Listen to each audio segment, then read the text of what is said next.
September 1940. A Polish pilot climbs into a Hawker Hurricane over southern England, about to face the Luftwaffe in combat. There's just one problem. He can't understand a single word his British commanders are saying.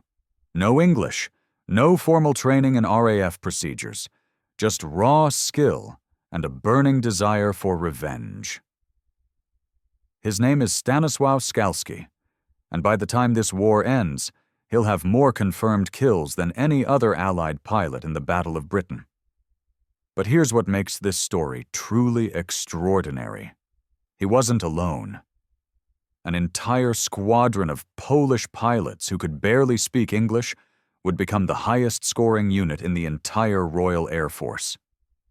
Before we dive into this incredible story, hit subscribe and like the video. What you're about to hear will change everything you thought you knew about the Battle of Britain. By the end of this video, you'll understand why Churchill himself said the fate of Western civilization rested on the shoulders of men who couldn't even order a cup of tea in English. This is the story of how language barriers, prejudice, and impossible odds were overcome by sheer determination and skill. And it starts with one man's journey from a defeated nation to becoming a legend. But to truly understand this story, we need to go back further than 1940. We need to understand who Stanisław Skalski was before the war and what shaped him into the warrior he would become. Stanisław Skalski was born on November 27, 1915, in the small town of Kodyma, which at the time was part of the Russian Empire. His childhood was marked by the chaos of World War I and the Polish-Soviet War that followed. He grew up in a newly independent Poland, a nation that had been erased from maps for over a century and was now fighting to establish itself. This background would shape everything about him. He understood from an early age that freedom was precious and fragile, that it had to be fought for and defended. As a young man, Skalski became fascinated with aviation. In the 1930s, flying was still relatively new and incredibly dangerous. Aircraft were primitive by modern standards. Crashes were common. Pilots were seen as daredevils, risk-takers who lived on the edge. But for Skalski, flying represented freedom in its purest form. In 1936, at the age of 21, he joined the Polish Air Force. His training was rigorous and comprehensive. The Polish Air Force in the 1930s was actually quite advanced. Polish pilots trained on modern equipment and learned tactics that were ahead of their time. Skalski proved to be a natural pilot. He had excellent reflexes, superb eyesight, and an instinctive understanding of three-dimensional combat.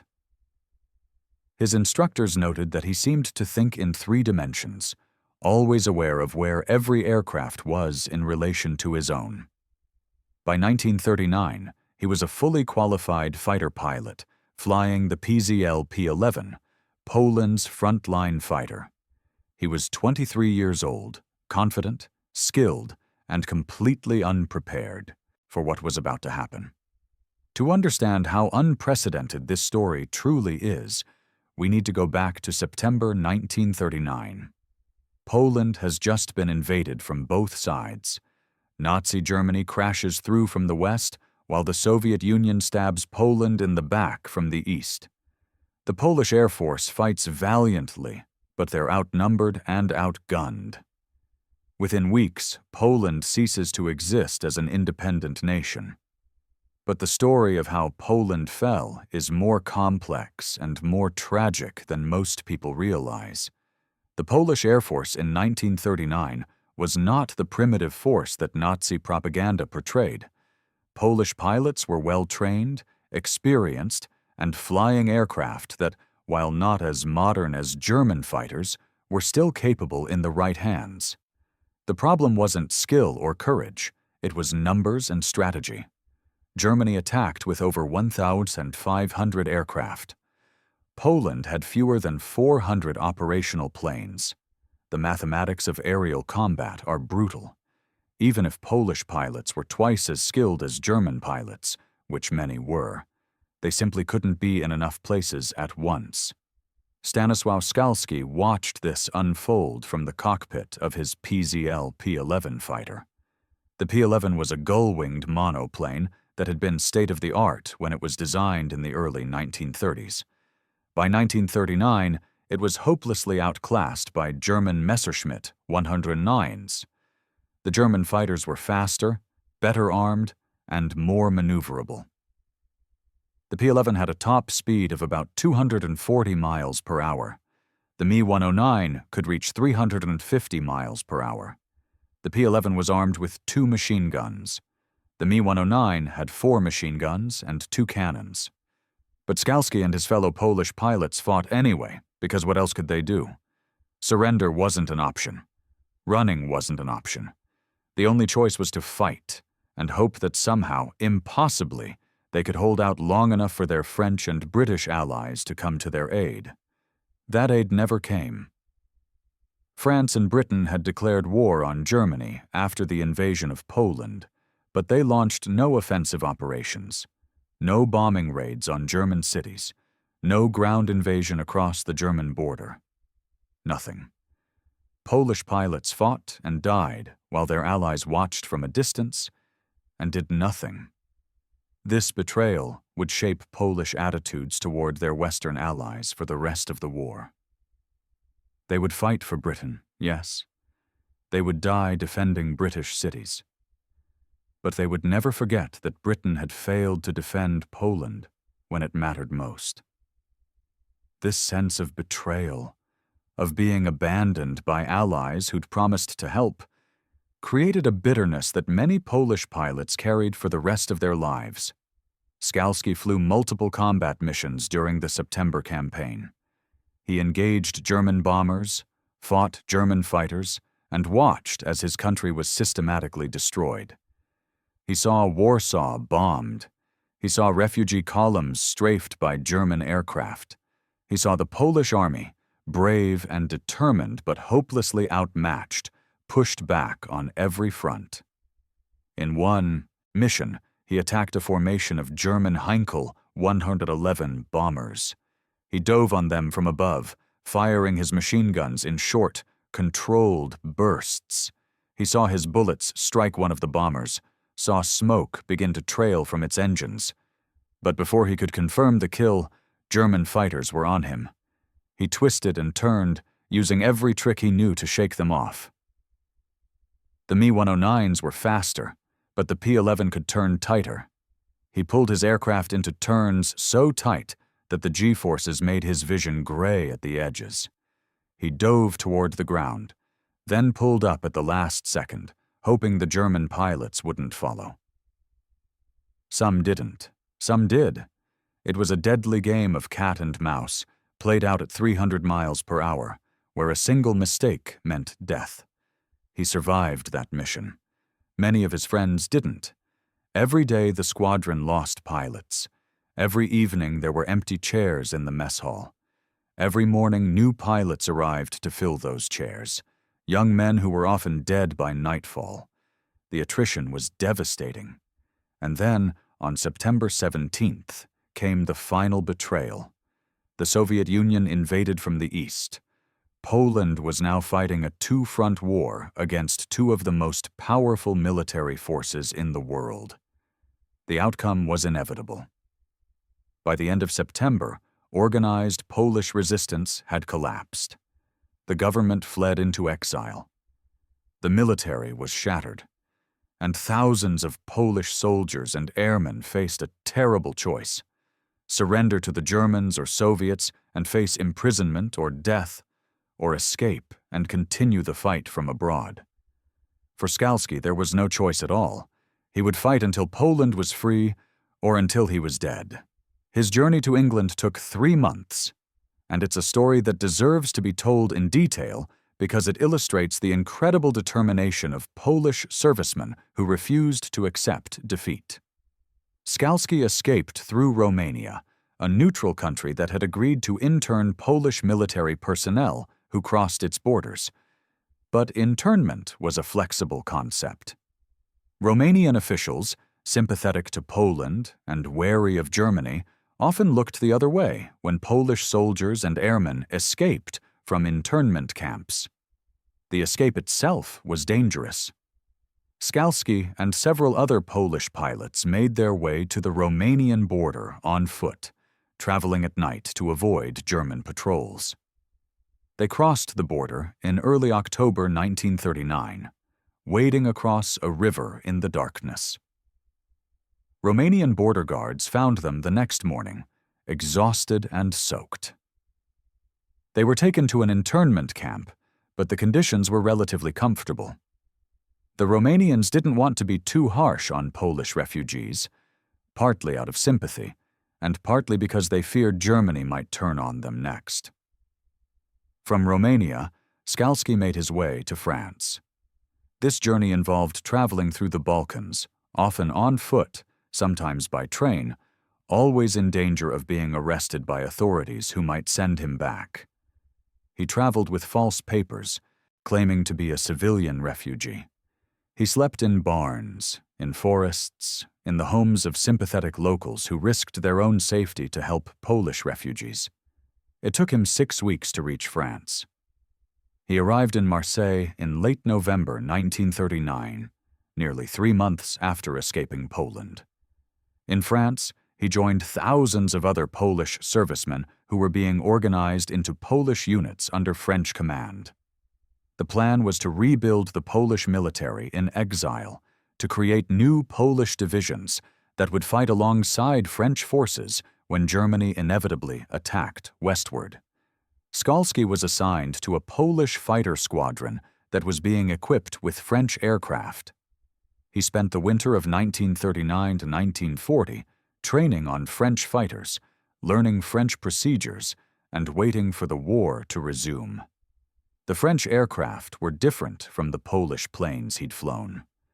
The Morane-Saulnier MS-406 was France's frontline fighter, and while it was more modern than the P-11, it was still inferior to German fighters.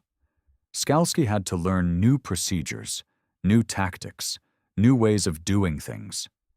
And he had to do all of this while learning French, because the French instructors spoke no Polish and Skalski spoke no French. It was his first experience with the language barriers that would define much of his war. That wait ended in May 1940, when Germany launched its offensive against France and the Low Countries. The speed and ferocity of the German attack shocked everyone. Within days, German armored columns had broken through French lines and were racing toward the English Channel. The French Air Force, like the Polish Air Force before it, was overwhelmed by superior numbers and tactics. Polish pilots fought desperately, but they were caught up in a military catastrophe that no amount of individual courage could prevent. Skalski flew combat missions over France, engaging German aircraft and watching as another country fell to the Nazi war machine. The sense of déjà vu must have been overwhelming. Once again, he was fighting for a country that was losing. Once again, he was watching cities burn and refugees flee. Once again, he was part of a military force that was brave and skilled, but simply outnumbered and outmaneuvered. He shot down at least 2 German aircraft over France, though the chaos of the campaign meant that many kills were never officially confirmed. By June 1940, France was collapsing. The French government was suing for peace, and Polish servicemen in France faced yet another terrible choice: stay in France and be captured by the Germans, or escape to Britain and continue the fight. Skalski chose Britain. He made his way to the French coast and boarded one of the ships evacuating Allied forces to England. The evacuation was chaotic and dangerous. German aircraft strafed the beaches and bombed the ships. Skalski watched as ships were hit and sank, taking hundreds of men with them. He arrived in Britain in June 1940 with nothing but the clothes on his back, a few personal items, and a burning hatred for the Germans who'd destroyed his homeland. He'd now been fighting for 9 months. He'd seen 2 countries fall. He'd escaped across half of Europe, and he was ready to keep fighting for as long as it took. But he was also exhausted, traumatized, and increasingly bitter about the way the war was going. But when Skalski and hundreds of other Polish pilots arrived in Britain, they faced a reception that was far from welcoming. The British didn't trust them. This distrust had deep roots. Britain had failed to help Poland in September 1939.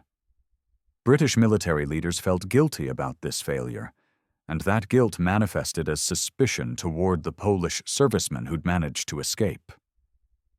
If Poland had fallen so quickly, British officers reasoned, then perhaps Polish forces weren't as capable as they claimed. Perhaps the tales of heroic resistance were exaggerated. Perhaps these Polish pilots were simply refugees looking for safety rather than warriors ready to fight. The RAF had its own pilots, its own procedures, its own way of doing things. These foreign pilots with their strange language and their tales of defeat, what could they possibly offer? The British Air Ministry's initial assessment of Polish pilots was devastating. They were considered unreliable, poorly trained, and too aggressive. The recommendation was to use them for non-combat roles, transport duties, training positions, anything but actual fighting. This assessment was based partly on prejudice and partly on a fundamental misunderstanding of what the Polish pilots had experienced. British officers looked at the fact that Poland had fallen in weeks and concluded that Polish forces must have been incompetent. They didn't understand the impossible odds Polish forces had faced. They didn't appreciate that fighting against overwhelming numbers required different tactics than fighting from a position of strength. They didn't realize that the excessive aggression they saw in Polish pilots was actually hard-won combat experience. Polish pilots had learned that when you're outnumbered, you can't afford to be cautious. You have to be aggressive, take risks, seize every opportunity, because if you don't, you die. The initial processing of Polish pilots in Britain was humiliating. They were interrogated extensively, with British intelligence officers trying to determine if any of them might be German spies. They were given medical examinations. They were tested on their flying skills, with British instructors watching skeptically as these foreign pilots demonstrated their abilities. Many Polish pilots found the experience degrading. They'd been fighting the Germans for 9 months. They'd escaped across Europe, and now they were being treated like suspects rather than allies. But there was a problem with the British plan to sideline Polish pilots. By summer 1940, Britain was running out of pilots. The Luftwaffe was launching massive raids against British cities and airfields. RAF pilots were being shot down faster than they could be replaced. Fighter Command was desperate. They needed every pilot they could get, even if those pilots couldn't speak English. The mathematics were simple. Britain had about 1,000 fighter pilots. Germany had over 2,500. Every Polish pilot who could be put in a cockpit improved those odds slightly. And so, reluctantly, grudgingly, the RAF began forming Polish squadrons. The most famous of these would be 303 Squadron, formed in August 1940 at Northolt Airfield just outside London. The squadron's official name was the Kosciuszko Squadron, named after Tadeusz Kosciuszko, a Polish hero who'd fought for American independence in the Revolutionary War. The symbolism wasn't lost on anyone. Once again, Polish fighters were battling for someone else's freedom, while their own country remained in chains. The formation of 303 Squadron was itself a compromise. British commanders didn't want to integrate Polish pilots into existing RAF squadrons. The language barrier seemed insurmountable, and there were concerns about how British pilots would react to flying alongside foreigners. So the solution was to create all Polish squadrons with British commanding officers. This way, The Poles could fight, but they'd be under British control and supervision. It was a solution that satisfied no one, but seemed like the best option available. Skalski was assigned to 303 Squadron, along with other Polish pilots who'd escaped the invasion. Their British commanding officer, squadron leader Ronald Kellett, was skeptical. He'd been told these Polish pilots were reckless, undisciplined, prone to breaking formation, and ignoring orders. Kellett was a by-the-book RAF officer who believed in proper procedures and chain of command. The idea of leading a squadron of foreign pilots who couldn't understand his orders and who supposedly ignored instructions anyway was not appealing. What Kellett didn't understand yet was that the Poles weren't undisciplined. They were experienced combat veterans who'd already fought the Luftwaffe and survived. They knew things about aerial combat that most RAF pilots had only read about in training manuals. They'd learned these lessons the hard way, watching friends die because they'd followed outdated tactics.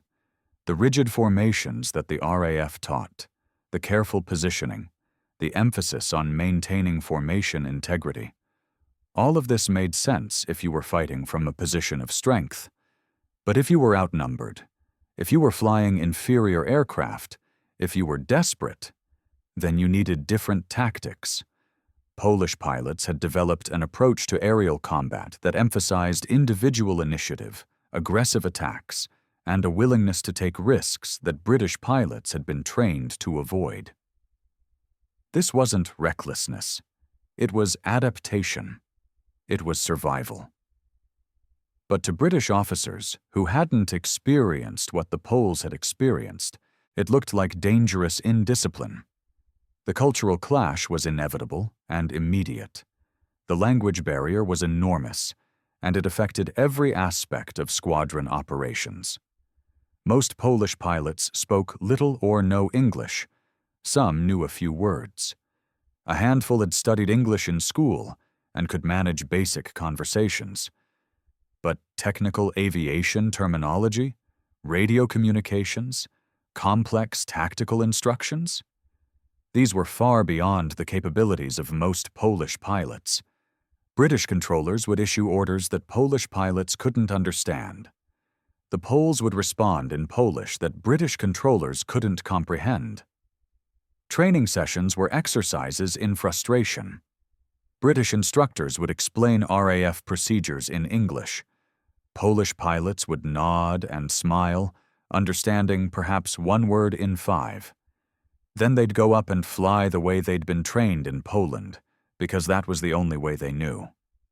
British officers interpreted this as stubbornness or stupidity. In reality, it was simply a communication breakdown. The Poles weren't refusing to follow instructions. They literally didn't understand what the instructions were. One British instructor later recalled trying to explain the concept of Vic formation to Polish pilots. He drew diagrams. He used hand gestures.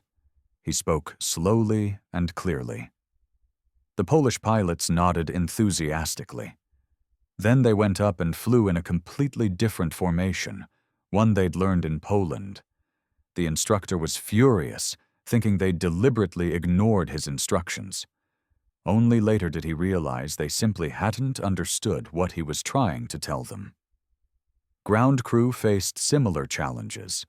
British mechanics would try to explain aircraft systems or maintenance issues to Polish pilots who couldn't understand technical English.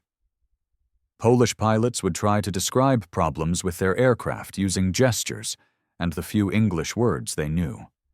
Conversations became elaborate games of charades, with both sides growing increasingly frustrated. It should have been a disaster. In many ways, it was a disaster. But somehow, despite all these obstacles, 303 Squadron was about to prove that skill and determination could overcome any barrier, even language. August 30th, 1940. 303 Squadron's first combat mission. The Polish pilots had been in Britain for less than a month. They'd received minimal training in RAF procedures. Most still couldn't understand radio communications. British commanders expected them to stay in formation, follow orders, and try not to get killed. The mission briefing that morning was typical of the communication problems the squadron faced. Squadron leader Kellett explained the mission in English. The squadron's Polish liaison officer translated into Polish. But aviation terminology doesn't always translate cleanly. Concepts that are clear in one language become ambiguous in another. The mission was straightforward. Patrol over southern England. Intercept any German aircraft that approached. Maintain formation. Follow orders from ground controllers. Simple enough, except that maintaining formation and following orders from ground controllers required understanding English radio communications, which most of the Polish pilots couldn't do. As they took off that morning, Kellett must have been wondering what kind of chaos was about to unfold. The answer came quickly. Skalski spotted a formation of Messerschmitt 110s, the twin-engine fighters that the Luftwaffe used as bomber escorts. These were aircraft he'd fought before, over Poland and over France. He knew their strengths and weaknesses. He knew that the Me-110, while heavily armed, was not particularly maneuverable. He knew that if you could get close enough, if you could attack from the right angle, they were vulnerable. While his British wingmen maintained formation, waiting for orders from ground control, Skalski broke away and dove straight into the German formation. It was exactly the kind of reckless behavior British commanders had warned about. It violated every principle of RAF fighter tactics. You didn't break formation. You didn't attack without orders. You didn't go charging into enemy formations alone. Except that Skalski wasn't alone for long. Other Polish pilots saw him attack and immediately followed.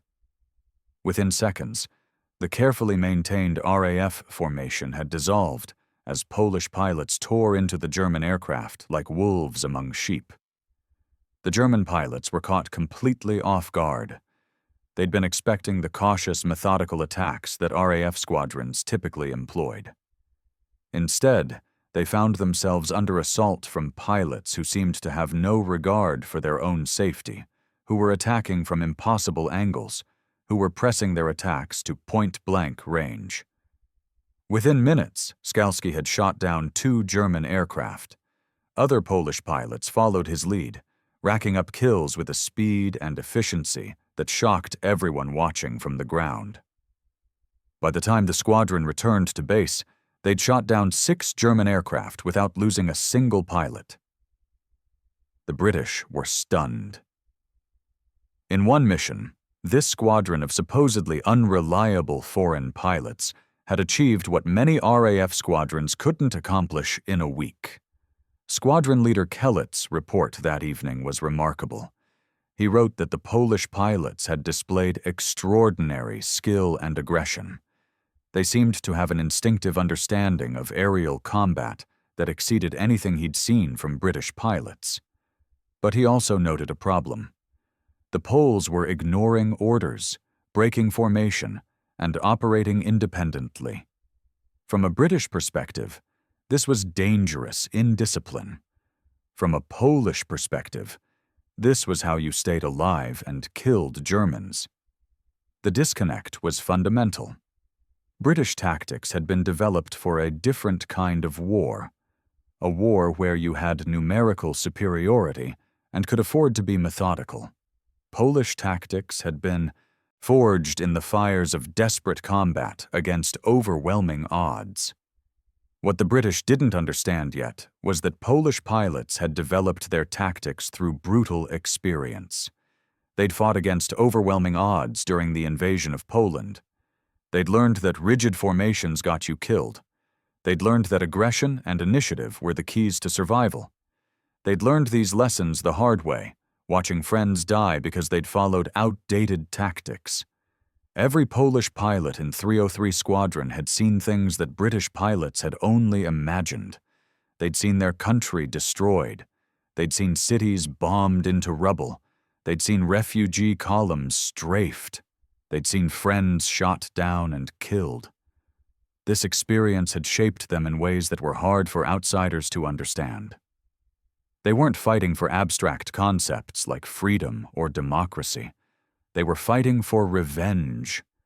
Every German aircraft they shot down was payback for what had been done to Poland. Every mission was an opportunity to hurt the enemy that had destroyed their homeland. This gave them a psychological edge that was hard to quantify, but impossible to miss. Now, here's where the story gets even more remarkable. Over the next few weeks, 303 Squadron would become the highest-scoring unit in the entire RAF, and Stanisław Skalski would emerge as one of the deadliest fighter pilots in the Battle of Britain. But the language barrier remained a constant challenge, and it nearly got them killed more than once.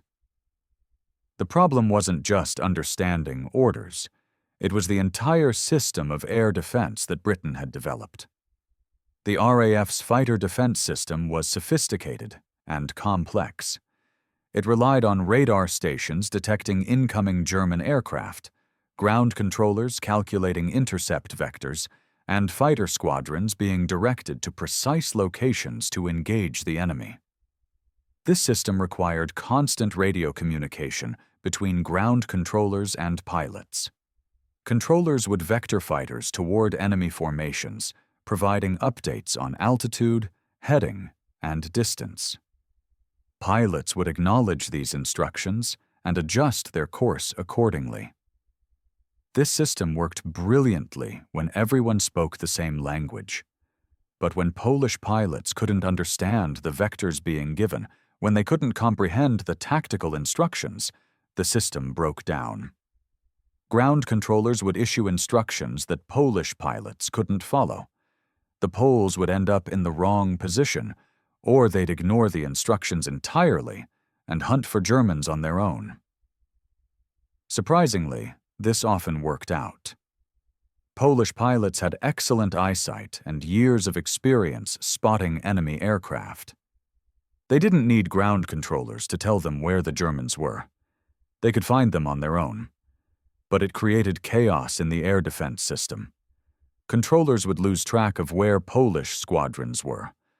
Other RAF squadrons would be vectored to intercept enemy formations, only to find that Polish pilots had already attacked them. There were several incidents where British and Polish squadrons nearly engaged each other in combat, mistaking friendly aircraft for enemies. The confusion was dangerous and could have been fatal. But somehow, through a combination of luck and skill, these near misses never resulted in friendly fire casualties. The Polish pilots developed a reputation for being unpredictable, for showing up where they weren't expected, for attacking when other squadrons were still positioning themselves. September 15th, 1940, the day that would later be commemorated as Battle of Britain Day. The Luftwaffe launched its largest raid yet, sending hundreds of bombers and fighters against London. Every available RAF squadron was scrambled to meet them. This was the climax of the Battle of Britain, the moment when the fate of the war hung in the balance. If the Luftwaffe could achieve air superiority over Britain, a German invasion would become possible. If the RAF could hold, Britain would survive. 303 Squadron took off from Northolt at 11:30 a.m. Skalski was flying Hurricane P-3700, an aircraft he'd named Gniewny, which means angry in Polish. It was an appropriate name for a fighter flown by a man who'd watched his country destroyed and was determined to exact revenge. As they climbed toward the German formations, British controllers were issuing rapid-fire instructions over the radio. Vectors, altitudes, enemy positions. The Polish pilots caught maybe one word in 3, but they didn't need to understand English to see the massive formation of German bombers ahead of them, escorted by swarms of Messerschmitt 109s. The sight must have been both terrifying and exhilarating.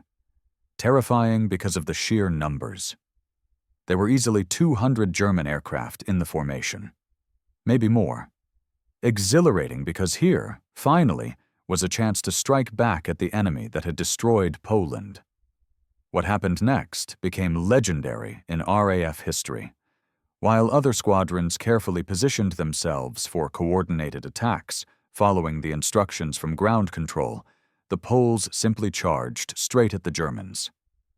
Skalski led the way, diving through the German fighter screen and attacking the bombers directly. British pilots watching from other squadrons couldn't believe what they were seeing. The Poles were outnumbered at least 3-1, but they fought with a ferocity that bordered on suicidal. Skalski's first target was a Dornier 17 bomber. He dove on it from above, closing to within 50 yards before opening fire. At that range, he couldn't miss. His machine guns tore into the Dornier's engines and fuselage. The bomber began trailing smoke, then fell away in a steep dive. Skalski didn't watch it fall. He was already looking for his next target. 2 Messerschmitt 109s were diving on him, trying to avenge the bomber. This was the moment where training and experience made all the difference. A less experienced pilot might have panicked, might have tried to run.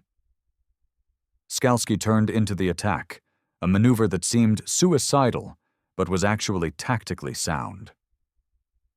By turning toward the attacking fighters, he reduced the amount of time they had to shoot at him. He also forced them to make a harder deflection shot, aiming at a target that was moving toward them rather than away. The first Me-109 overshot, unable to adjust its aim quickly enough. The second managed to get off a burst, but Skalski's Hurricane was already turning, and the German bullets passed harmlessly behind him.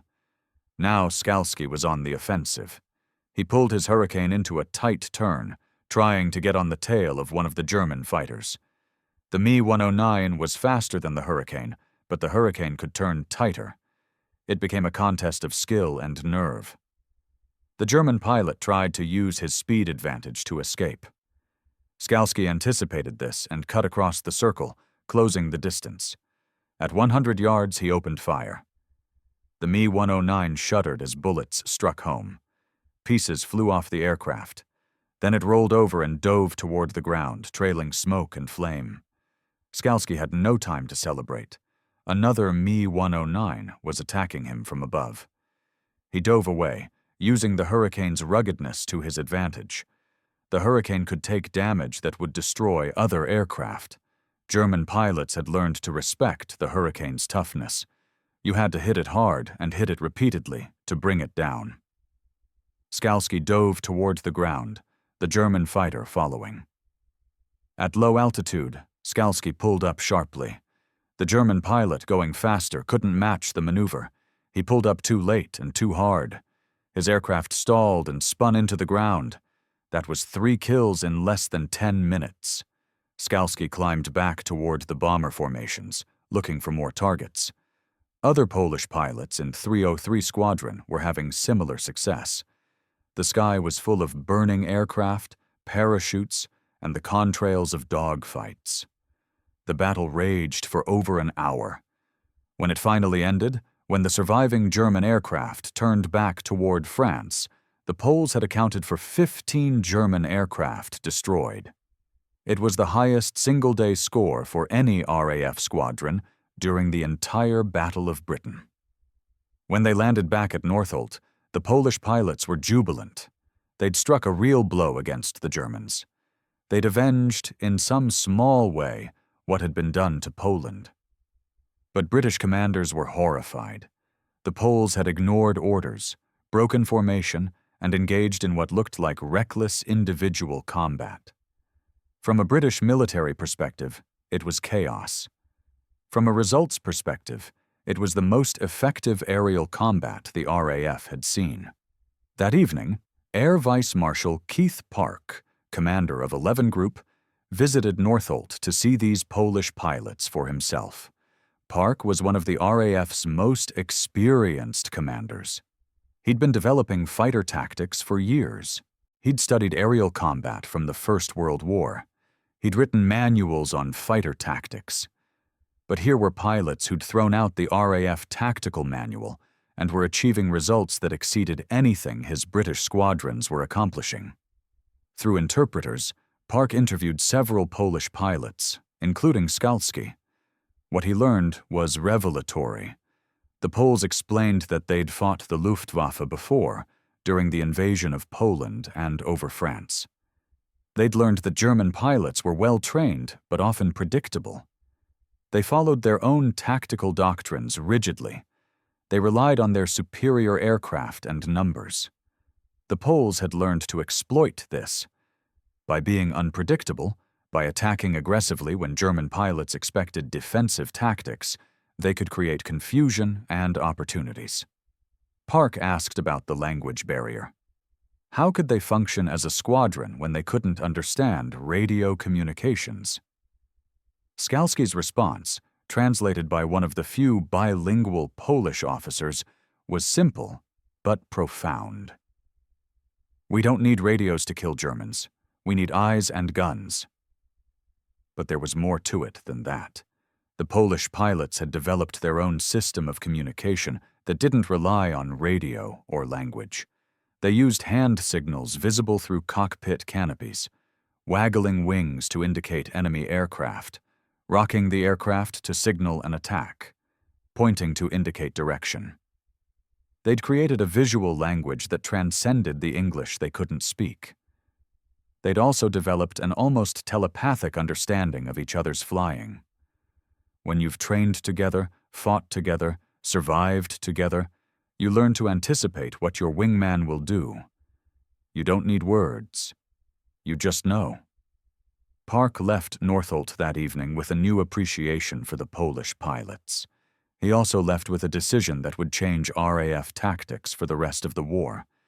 If the Polish methods worked, maybe British pilots should learn from them. Maybe the rigid formations and defensive tactics the RAF had been teaching weren't the only way to fight. Maybe there was something to be learned from these foreign pilots who'd been forged in the fires of desperate combat. Over the following weeks, 303 Squadron continued to rack up an extraordinary kill count. By the end of October 1940, when the Battle of Britain officially ended, 303 Squadron had shot down 126 German aircraft confirmed, with dozens more probable or damaged. That was more than any other RAF squadron, British or otherwise. They'd achieved this in just 6 weeks of combat operations. Their kill-to-loss ratio was equally impressive. They'd lost 8 pilots killed and several more wounded, but they'd destroyed over 126 German aircraft. That's a ratio of better than 15-1. Skalski himself had 18 confirmed kills by the end of 1940, making him one of the top-scoring pilots in the entire RAF, and he'd done it all while barely speaking a word of English. His English was improving slowly. He was learning words and phrases through daily interaction with British pilots and ground crew. But it was a slow process. Aviation terminology is complex.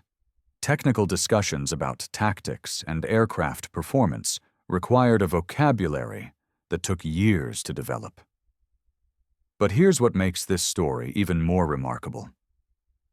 The success of 303 Squadron wasn't just about individual skill. It was about a group of men who'd lost everything, fighting with a desperation and determination that their British counterparts couldn't match. British pilots were defending their homes, their families, their country. That's a powerful motivation. You're fighting over your own land. You can see the cities you're defending. If you're shot down, you might survive and return to your squadron. The stakes are high, but they're also personal and immediate. Polish pilots were fighting for something more abstract, but equally powerful. They were fighting for a country that no longer existed on any map. They were fighting for an idea, for a memory, for a future that seemed impossibly distant. Every German aircraft they shot down was a small act of revenge for what had been done to Poland. Every mission was a reminder that Poland still existed, even if only in the hearts of men like Skalski. The psychological difference was profound. British pilots could go home on leave, see their families, walk streets that were still British. They could go to pubs, see movies, live something approximating a normal life between missions. Polish pilots had no home to return to. Their families were under occupation, if they were still alive at all. Letters from Poland were rare and heavily censored. Many Polish pilots had no idea if their loved ones had survived the invasion and occupation. Skalski himself received only 3 letters from Poland during the entire war. Each one had been heavily censored, with entire paragraphs blacked out by German censors. He learned that his parents had survived the invasion but were living under harsh occupation.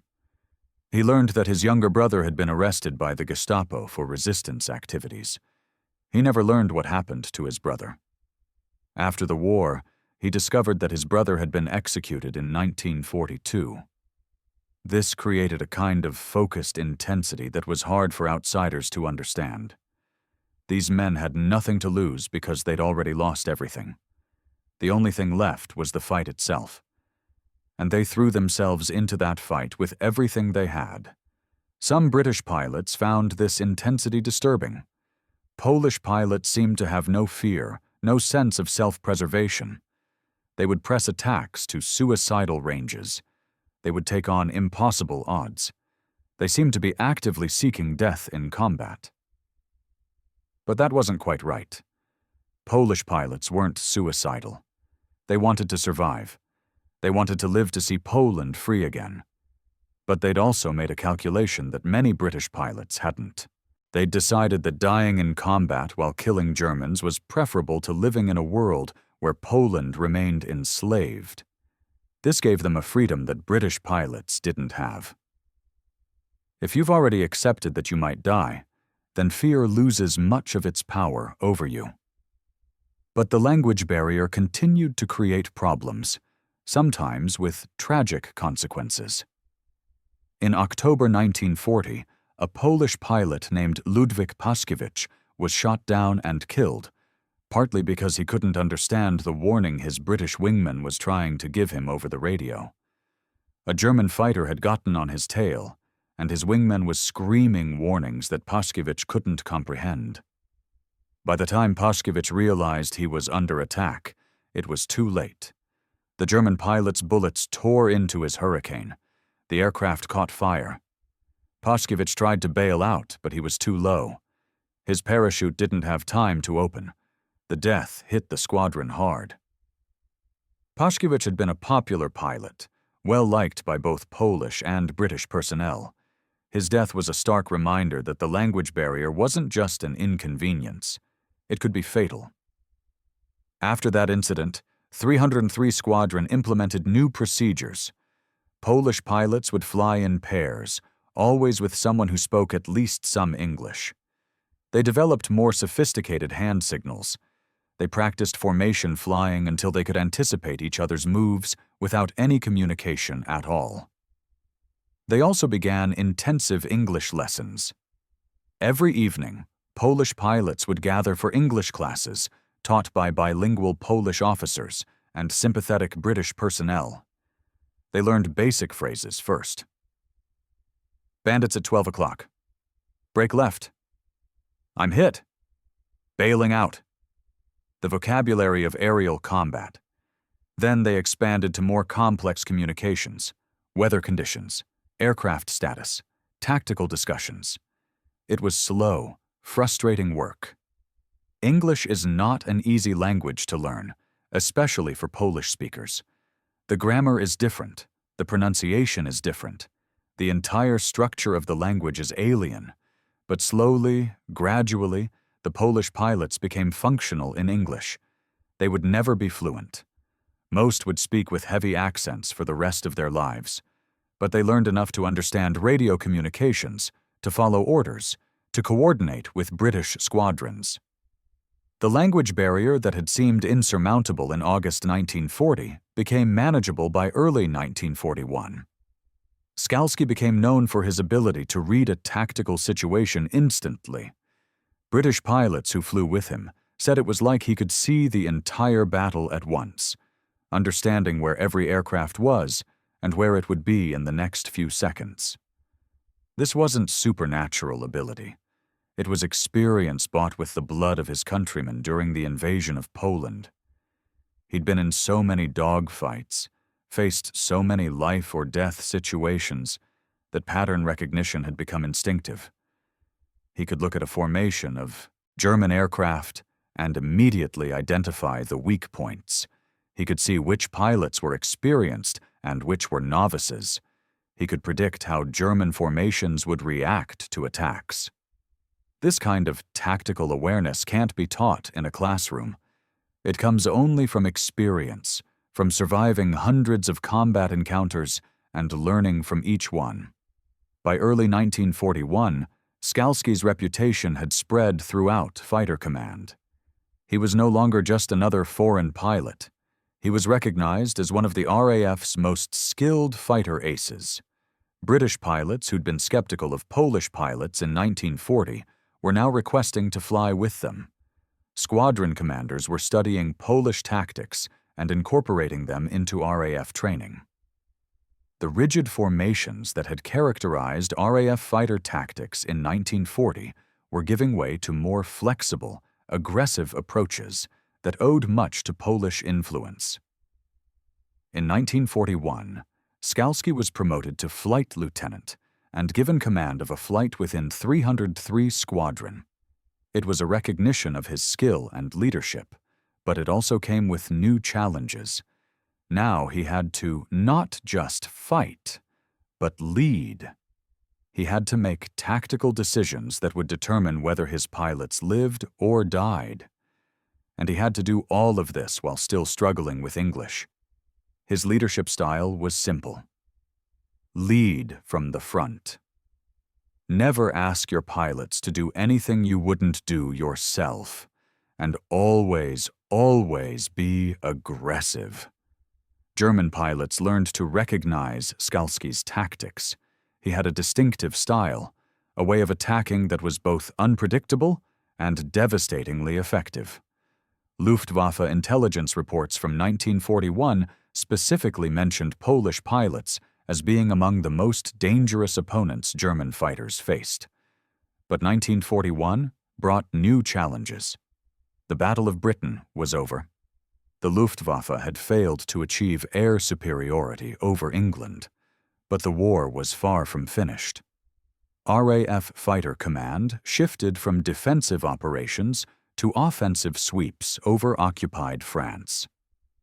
These rhubarb missions, as they were called, were designed to keep pressure on the Luftwaffe and support the French resistance. For Polish pilots like Skalski, these missions over occupied Europe had special meaning. They were flying over territory that had been conquered by the same forces that had destroyed Poland. Every mission was a reminder of what they were fighting for. Skalski flew dozens of missions over France in 1941 and 1942. He shot down several more German aircraft, bringing his total kill count to over 20. But he also saw friends die. Polish pilots who'd survived the invasion of Poland, who'd escaped across Europe, who'd fought through the Battle of Britain, only to be shot down over France. Each loss hit the Polish squadrons harder than it might have hit British units. The Poles were a small community. Everyone knew everyone. When a pilot didn't return, it wasn't just a squadron mate who'd been lost. It was often a friend from before the war, someone from the same town, someone whose family you knew. In 1942, Skalski was promoted to squadron leader and given command of 316 Squadron, another Polish fighter unit. It was a significant honor. He was now one of the highest-ranking Polish officers in the RAF. But with that rank came responsibilities that extended beyond just flying and fighting. He had to deal with British bureaucracy, with supply issues, with the constant challenge of integrating new Polish pilots who were still arriving from occupied Europe.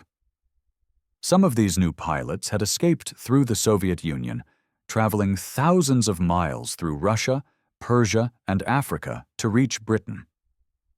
They arrived exhausted, traumatized, often sick, and Skalski had to turn them into combat-ready fighter pilots. His English had improved enough that he could now handle administrative duties, though he still preferred to communicate in Polish whenever possible. He became an advocate for Polish pilots throughout Fighter Command, arguing for better treatment, better equipment, better recognition of their contributions. But here's what makes Skalski's story truly extraordinary. In 1943, he volunteered for one of the most dangerous assignments in the entire RAF. He asked to be sent to North Africa to fly with the Desert Air Force. Most pilots would have been happy to stay in Britain, flying from comfortable bases with regular leave. Skalski wanted to go where the fighting was hardest. His request was approved, and in March 1943, he arrived in Tunisia. The North African campaign was in its final stages. German and Italian forces were being pushed back towards the sea, but they were fighting desperately, and the air war over Tunisia was brutal. Skalski was assigned to a 145 Squadron, a British unit flying Spitfires. For the first time since 1940, he was flying with primarily British pilots rather than Poles. It was a test of how far he'd come, both as a pilot and in his ability to work within the RAF system. The British pilots in 145 Squadron had heard of Skalski. His reputation had preceded him, but there was still skepticism. Could this Polish ace, who'd made his name flying Hurricanes over Britain, adapt to the very different conditions of North Africa? The answer came quickly. In his first week with 145 Squadron, Skalski shot down 3 German aircraft. Within a month, he'd added another 5 to his total. He was flying multiple missions per day, sometimes 4 or 5 sorties in a single day. The conditions in North Africa were brutal. Extreme heat, sandstorms that could ground aircraft for days, primitive living conditions. But Skalski thrived. He later said that after the cold and rain of Britain, the North African sun felt like a blessing.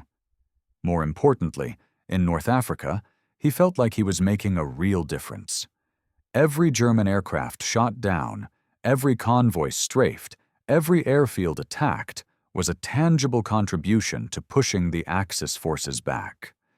By May 1943, when the North African campaign ended, with the surrender of all Axis forces in Tunisia, Skalski had added 10 more kills to his total.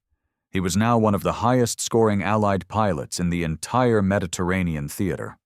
But he wasn't done. Not even close. In July 1943, the Allies invaded Sicily. Skalski flew cover missions for the invasion fleet, then supported ground forces as they pushed across the island. In September, when the Allies invaded mainland Italy, Skalski was there, flying from bases in Sicily to support the landings at Salerno. The Italian campaign was grinding and brutal. German forces fought for every mile, and the Luftwaffe, though weakened, was still dangerous. Skalski flew mission after mission, racking up more kills, earning more decorations, pushing himself and his aircraft to the limit. By early 1944, Skalski had been flying combat missions almost continuously for 5 years. Most pilots would have been exhausted, burned out, suffering from what we now call combat fatigue. But Skalski seemed inexhaustible. His kill count had reached 38, making him one of the highest-scoring Allied pilots of the entire war. In March 1944, he was recalled to Britain. The invasion of France was being planned, and the RAF wanted its best pilots available for the coming offensive.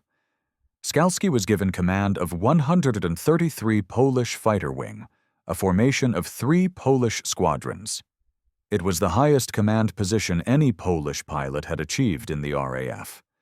Now he wasn't just leading a squadron. He was responsible for coordinating 3 squadrons, over 50 pilots, hundreds of ground crew. and he had to do all of this while preparing for the largest military operation in history. D-Day, June 6, 1944.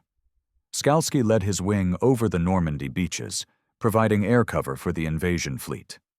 German air opposition was lighter than expected. The Luftwaffe had been worn down by years of attrition, but there were still fights, still dangers, still moments of intense combat. Skalski shot down 2 more German aircraft on D-Day itself, bringing his total to 40. Over the following weeks, as Allied forces pushed inland from the beaches, Skalski's wing flew constant missions: ground attack, fighter sweeps, bomber escort. The pace was relentless. But for Skalski, every mission brought the Allies one step closer to Poland. Every German aircraft destroyed was one less obstacle to liberating his homeland. By August 1944, Allied forces had broken out of Normandy and were racing across France. Paris was liberated. The German army was in retreat. Victory seemed inevitable. But for Polish pilots like Skalski, the joy of liberation was tempered by a terrible reality. Poland was being liberated by the Soviet Union, not by the Western Allies. The same Soviet forces that had invaded Poland in 1939 were now occupying it again, this time as supposed liberators. In August 1944, the Warsaw Uprising began. Polish resistance fighters rose up against the German occupation, expecting support from the approaching Soviet army. But Stalin ordered his forces to halt outside Warsaw and watch while the Germans crushed the uprising. It was a calculated move. Stalin wanted the Polish resistance destroyed so that when Soviet forces finally entered Warsaw, there would be no organized opposition to Soviet control. Polish pilots in the RAF were desperate to help. They flew supply missions to Warsaw, dropping weapons and supplies to the resistance fighters. These were some of the most dangerous missions of the entire war. The flights required flying deep into German-held territory, then circling over Warsaw at low altitude while dropping supplies, all while under heavy anti-aircraft fire. Skalski flew several of these missions. He later described them as the most emotionally difficult flights of his entire career. He could see Warsaw burning below him. He could see the desperate resistance fighters trying to hold out against overwhelming German forces. And he knew that the supplies he was dropping were too little, too late. The Warsaw Uprising was crushed in October 1944. Over 200,000 Polish civilians were killed. The city was systematically destroyed by German forces, and Soviet troops waited outside the city, doing nothing. For Skalski and other Polish pilots, it was a devastating blow. They'd been fighting for 5 years to liberate Poland. And now, when liberation finally came, it was at the hands of another occupying power. The Poland they'd been fighting for, the free and independent Poland they'd dreamed of, was not going to exist. But the war continued. In late 1944 and early 1945, Skalski continued to lead his wing in operations over Germany itself. By now, the Luftwaffe was a shadow of its former self. Fuel shortages, pilot losses, and the overwhelming numerical superiority of Allied air forces meant that German fighters were rarely seen. But when they did appear, they were often flying the new jet-powered Me-262s, aircraft that were faster than anything the Allies had. Skalski encountered Me-262s several times in early 1945. He never managed to shoot one down, though he came close on at least 2 occasions. The jets were simply too fast for conventional fighters to catch in level flight. But Skalski developed tactics for engaging them, exploiting their limited fuel capacity and the fact that they were vulnerable during takeoff and landing. May 8, 1945. Victory in Europe Day. The war was over. Germany had surrendered. After nearly 6 years of war, the fighting in Europe was finally finished. For British pilots, it was a day of pure celebration. They'd defended their country, defeated the enemy, and survived. They could go home to their families, to their lives, to a future of peace. For Polish pilots like Skalski, the emotions were far more complicated. Yes, Germany had been defeated, but Poland was not free. The Soviet occupation was, in many ways, just as oppressive as the German occupation had been. The government in exile that Polish pilots had been fighting for was not recognized by the Allies. Stalin's puppet government was installed in Warsaw instead. Skalski faced an impossible choice. He could return to Poland and live under Soviet occupation, or he could remain in exile in Britain, far from his homeland, but at least free. Many Polish pilots chose to stay in Britain. They'd fought for 6 years for a Poland that no longer existed. Going back to live under Soviet rule felt like a betrayal of everything they'd fought for. But Skalski made a different choice. In 1947, he returned to Poland. It was an incredibly risky decision. The Soviet-backed government viewed Polish pilots who'd served with the RAF with deep suspicion. They were seen as potential threats, men with Western connections and military training who might oppose the new regime. Skalski's reception in Poland was far from welcoming. Instead of being honored as a war hero, he was interrogated by secret police. His service with the RAF was viewed as suspicious. Why had he fought for the British instead of joining Soviet forces? Was he a Western spy? The fact that he'd been one of the most successful fighter pilots of the entire war meant nothing to the communist authorities. For several years, Skalski lived under constant surveillance. He was denied employment in aviation. He worked odd jobs, always watched, always suspected. It was a bitter reward for a man who'd spent 6 years fighting for his country's freedom. But here's where Skalski's story takes another remarkable turn. In 1956, after Stalin's death, there was a brief thaw in Soviet control over Poland. The new Polish government, slightly less repressive than its predecessor, began to rehabilitate some of the pilots who'd served with the RAF. Skalski was allowed to return to flying.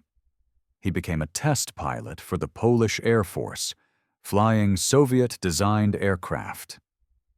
It was a strange twist of fate. The man who'd spent years shooting down German aircraft was now flying aircraft designed by the same Soviet Union that had invaded his country in 1939. But Skalski was a pilot first and foremost. Politics had taken everything else from him, but they couldn't take away his love of flying. He continued to fly until 1972, when he finally retired at the age of 57. By then, he'd logged over 6,000 flight hours and had flown more than 100 different types of aircraft. He'd gone from flying Polish fighters in 1939 to British Hurricanes and Spitfires to Soviet MiGs. He'd seen the entire evolution of aviation from propeller-driven fighters to supersonic jets. In his later years, Skalski finally received some of the recognition he deserved. The Polish government, no longer under direct Soviet control, began to acknowledge the contributions of pilots who'd served with the RAF. Skalski was awarded numerous decorations and honors. He became a symbol of Polish resistance and determination. But the recognition came too late for many of his comrades. Hundreds of Polish pilots who'd served with the RAF had died in poverty and obscurity, never acknowledged by the country they'd fought for. Skalski attended their funerals, one after another, watching as men who'd been heroes were buried with little fanfare. In the 1980s, as Poland moved toward independence from Soviet control, Skalski became a living link to a heroic past. Young Poles who'd grown up under communism were fascinated by this old man who'd fought in the Battle of Britain, who'd flown with the RAF, who represented a Poland that had refused to surrender even when all seemed lost. Skalski gave lectures, wrote memoirs, appeared in documentaries. He traveled to Britain several times, reuniting with surviving RAF pilots he'd flown with decades earlier. These reunions were emotional affairs. Old men who'd once been young warriors, remembering friends long dead, battles long past, a time when the fate of the world hung in the balance. In 1995, on the 55th anniversary of the Battle of Britain, Skalski was invited to Britain for a special ceremony. He was 80 years old, but he stood straight and proud as British and Polish officials honored the contribution of 303 Squadron. Prince Charles personally thanked him for his service. It was a moment of recognition that had been 55 years in coming. Stanisław Skalski died in 2004 at the age of 89. He was buried with full military honors in Warsaw. Thousands attended his funeral, including the President of Poland and representatives from Britain, France, and other allied nations.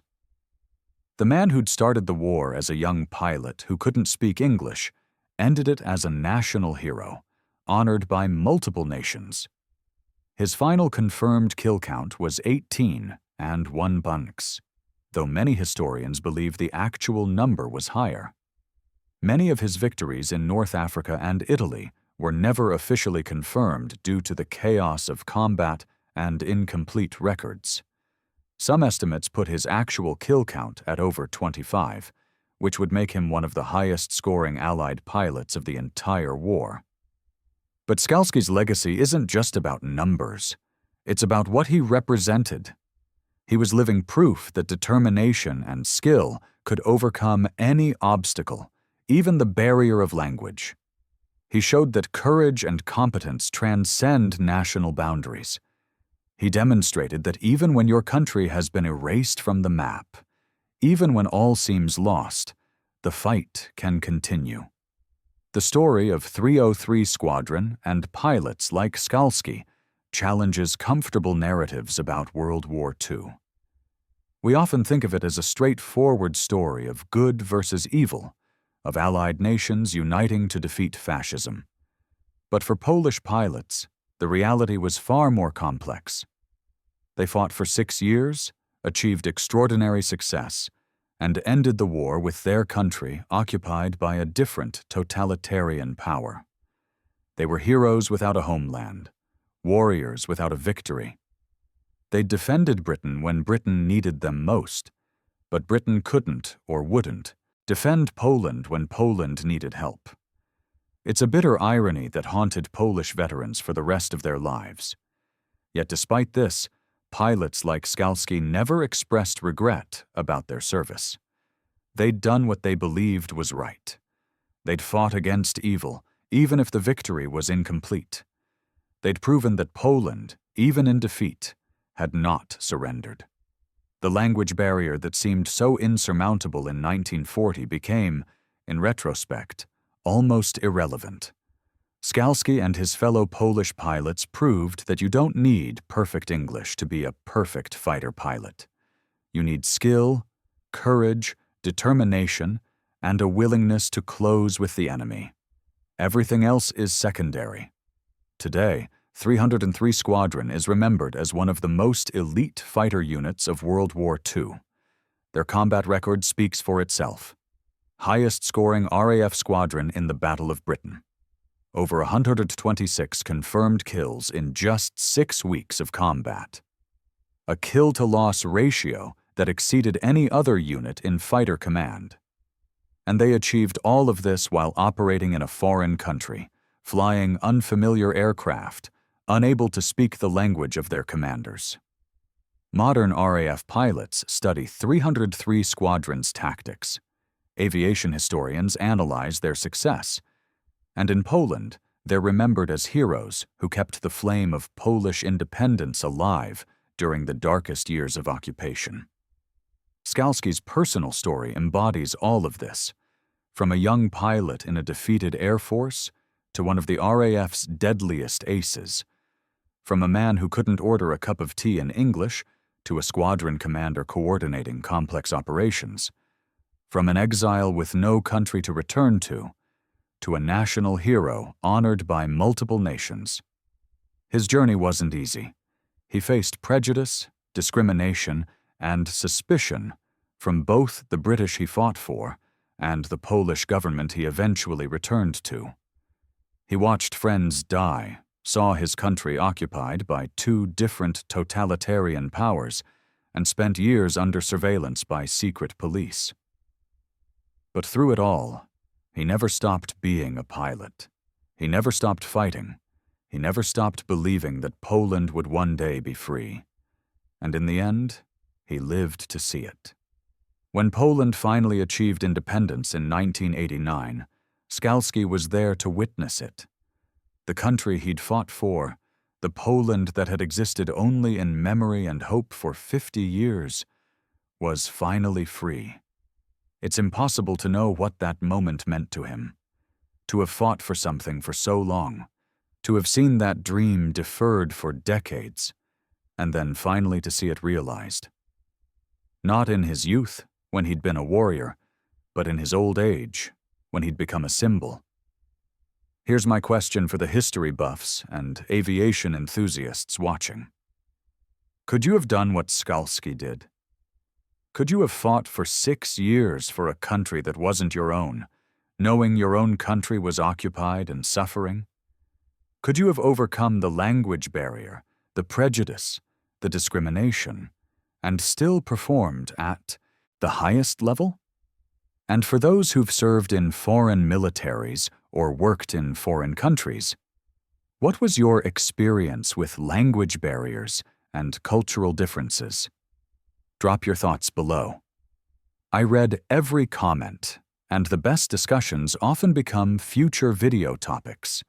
If this story fascinated you, you need to hear about the Night Witches, the Soviet female bomber pilots who terrorized the German army. That story is equally incredible and often overlooked. Hit subscribe because next week's episode will blow your mind. Until then, remember that history is full of surprises, and the greatest heroes are often those who overcame the most impossible odds.